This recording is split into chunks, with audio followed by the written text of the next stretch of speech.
Hello students, welcome to my class and dear students, today I will explain chapter 10 of English literature. The chapter name is A Special Experience 2.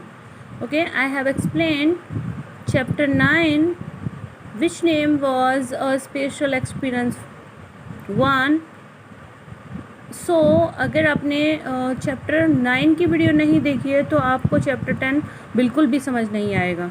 तो सबसे पहले आपको chapter 9 को पढ़ना पड़ेगा, उसको understand करना पड़ेगा, तब आपको चैप्टर 10 समझ में आएगा। Okay, so let's start. जहाँ से हमने अपने चैप्टर को छोड़ा था, जो ज्ञान बाबू और उसकी वाइफ हैं, दोनों ही उस लेडी को अपने घर पर लेकर आती हैं, और जब वो उसको अपने घर पर ले आते हैं तो वहाँ का सीन है ये। I had never come across such affections, generous, sweet speaking lady in my life.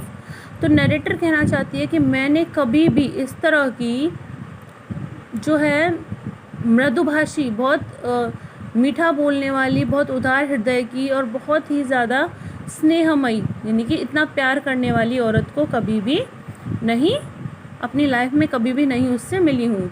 If I had been her younger sister, she could not have treated me better. यदि मैं उसकी खुद की सगी छोटी बहन होती तब भी वो मुझे इतने अच्छे से ट्रीट नहीं करती।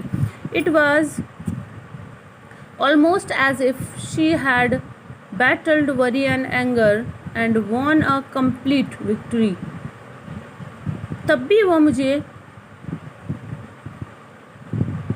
लगभग ऐसे लग रही थी जैसे कि उसने अपने सारे चिंताओं से और अपनी जितना भी गुस्सा अंदर भरा हुआ है उन सभी चीज़ों से उसने युद्ध लड़ लिया है और उसने उन सभी पर विजय प्राप्त कर ली है। यानी कि जितनी उसकी चिंता, उसका गुस्सा, सारा कुछ उसके चेहरे पर मुझे कहीं पर भी दिखाई नहीं दे रहा है। There was always soothing sweetness about her, और हमेशा उसके चेहरे पर हमेशा मिठास दिखाई देती है। शी वाज चाइल्डलेस, उसके कोई बच्चा नहीं है। चाइल्डलेस को बांझ भी कहा जाता है। But that seemed in no way to affect her, लेकिन इसका उसके ऊपर कोई भी असर नहीं था। मैंने यहाँ पर कुछ मीनिंग है जो उनके मैंने मीनिंग भी लिखे हुए हैं, आप चाहो तो उनको अपनी बुक में नोट कर सकते हो, जिससे कि आपको चैप्टर को अंडरस्टैंड करने में हेल्प मिल जाएगी। ओके, उस पर कोई बच्चा भी नहीं था, लेकिन इसका उसके ऊपर कोई असर नहीं था। She had engaged a young boy to help out with minor household चोरिस।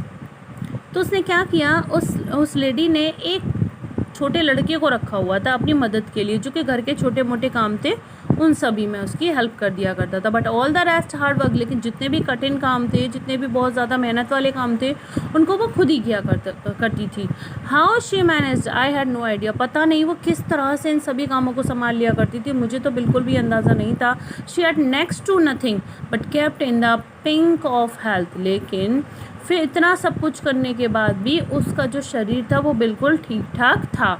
She never rested, not even a sister in the hottest summer, वो कभी भी आराम नहीं करती थी। यहाँ तक कि जब बहुत तेज़ गर्मियाँ पड़ती हैं तब भी वो एक भी छुट्टी नहीं लिया करती थी। She wouldn't let me do a thing, और वो मुझे कोई भी काम नहीं करने दिया करती थी। All she did was feed me any change she could get, बस उसको एक ही काम रहता था कि वो मुझे कुछ ना कुछ खिलाने का कोई भी मौका नहीं छोड़ती थी। वो मुझसे कोई काम नहीं करवाती थी, बस मुझे कुछ ना कुछ खिलाती रहती थी। In fact that was my real problem, यही मेरी सबसे बड़ी परेशानी थी। हाउ टू अवॉइड गेटिंग स्टफल्ड, मैं इससे कैसे छुटकारा पाती। हार्डली 8 days हैड पास्ड, बहुत मुश्किल करके 8 दिन बीत गए। One day I suddenly Shaw the 2 CID man in front of the house, अचानक से मैंने 2 CID मैन को अपने घर के सामने देखा। यानी कि किसके घर पर, ज्ञान बाबू के घर के सामने। आई वॉज अपसेट, मैं बहुत दुखी हो गई। Won't the wretches ever leave me alone, ये दुष्ट मुझे अकेला क्यों नहीं छोड़ते हैं। They follow me here too, इन्होंने यहाँ भी मुझे आकर ढूंढ लिया और ये यहाँ पर भी मेरा पीछा करने लग गए। आई सेड टू हर, मैंने उससे कहा, यानी कि ज्ञान बाबू की वाइफ से कहा, देयर दे आर, वहाँ पर हैं वे, द 2 रास्कल्स, 2 बदमाश, लॉइटरिंग अराउंड हियर टू, वो यहाँ पर घूम रहे हैं, यहाँ पर चारों ओर घूम रहे हैं. She said contemptuously, they are dogs, उसने अभद्रता के साथ कहा. किसने? ज्ञान बाबू की वाइफ ने. दे आर डॉग्स, वे कुत्ते हैं. Let them hang around, who cares, उन्हें इधर उधर मुंह लटका के घूमने दो, कौन इनकी चिंता करता है. आई सैड वरिडली, मैंने चिंतापूर्वक कहा.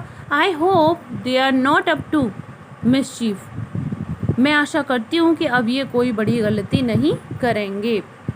ओके, आगे का चैप्टर नेक्स्ट वीडियो में. Thank you.